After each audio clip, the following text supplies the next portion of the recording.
Sa ili bez svetske ekonomske krize, socijalna pravda je za većinu građana sa kojima smo razgovarali davno zaboravljena kategorija. Nema, blago meni.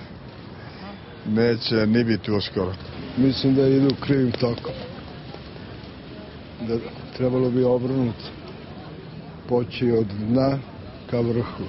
A ovdje je socijalna pravda izgleda uspostavljena samo u vrhu. Neki žive dobro, a neki loše. To treba da se ujednači. Bar donekle. Od oko 700.000 ljudi koji u Srbiji žive ispod granice siromaštva, samo 160.000 dobija socijalnu pomoć države.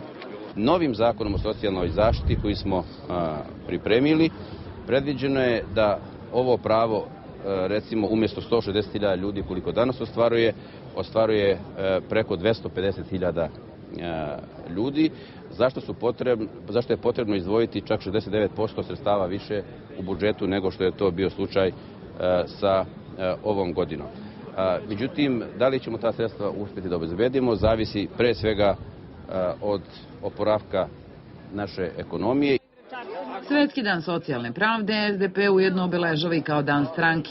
Lider Rasim Ljajić kaže da će upravo borba protiv siromaštva biti jedan od glavnih ciljeva stranke. 3 su osnovna cilja sadržana u toj deklaraciji: borba protiv siromaštva, pravo na rad i socijalne integracije, odnosno uključivanje u društveni život svih marginalnih društvenih grupa u ovoj zemlji.